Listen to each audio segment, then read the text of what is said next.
Next, we're moving on to Dr. Doshi. I've got a quick run and vote, so I'll turn it over to you for the next few minutes.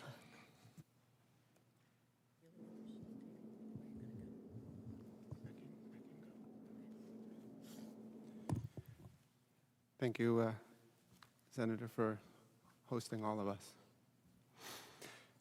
Hello, I'm Peter Doshi. For identification purposes, I'm on the faculty at the University of Maryland and editor at the BMJ. I have no relevant conflicts of interest, and my comments today are my own. In pharmacy school, I teach a required course on how to critically appraise the medical literature.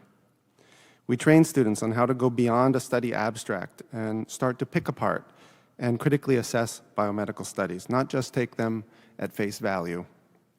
I want to use my 5 minutes here to harness that spirit of critical thinking. I'm saddened that we are supersaturated as a society right now in the attitude of everybody knows that has shut down intellectual curiosity and led to self-censorship. So let me start with a few everybody knows examples that I'm not sure we should be so certain about. Everybody knows that this is a pandemic of the unvaccinated.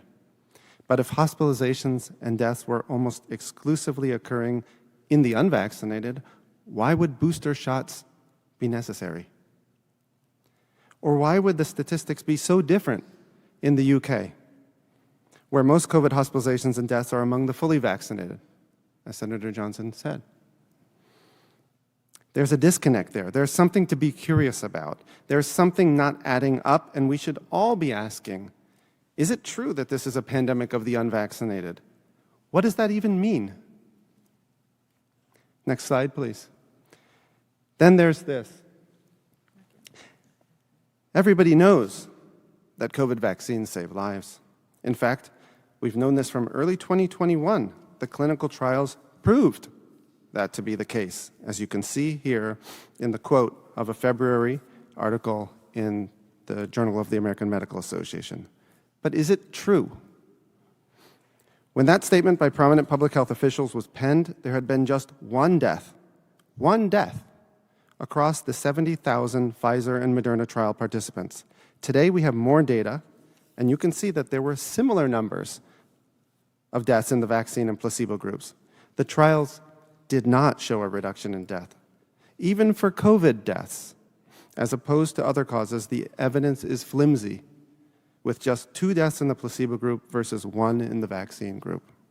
My point is not that I know the truth about what the vaccine can and cannot do. My point is that those who claimed the trials showed the vaccines were highly effective in saving lives were wrong. The trials did not demonstrate this. Next slide, please. Now let's talk about anti-vaxxers. Everybody knows you should discount what anti-vaxxers have to say.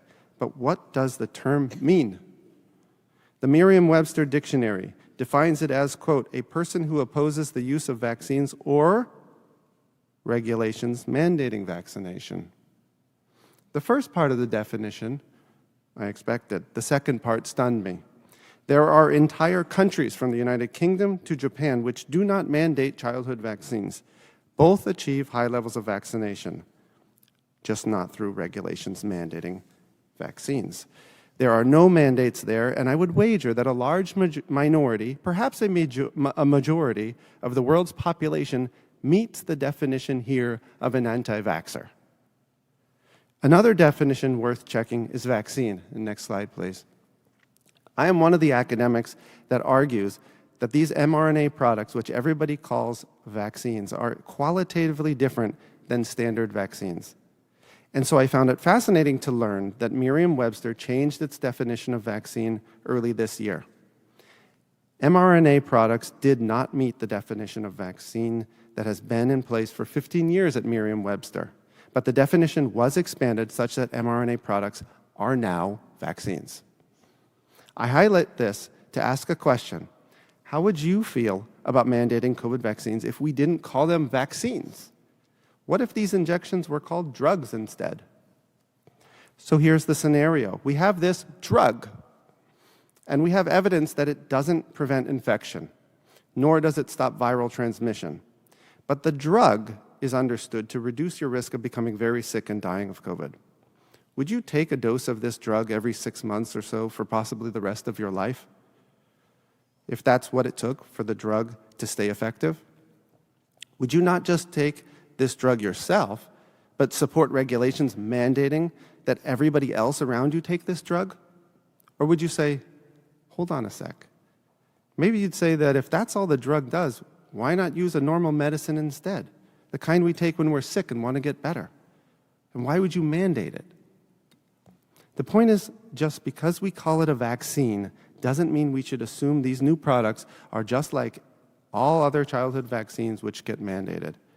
Each product is a different product, and if people are okay with mandating something simply because it's a vaccine and we mandate other vaccines, so why shouldn't we mandate this? I think it's time to inject some critical thinking into that conversation, and that is what I hope we're doing today. Thank you.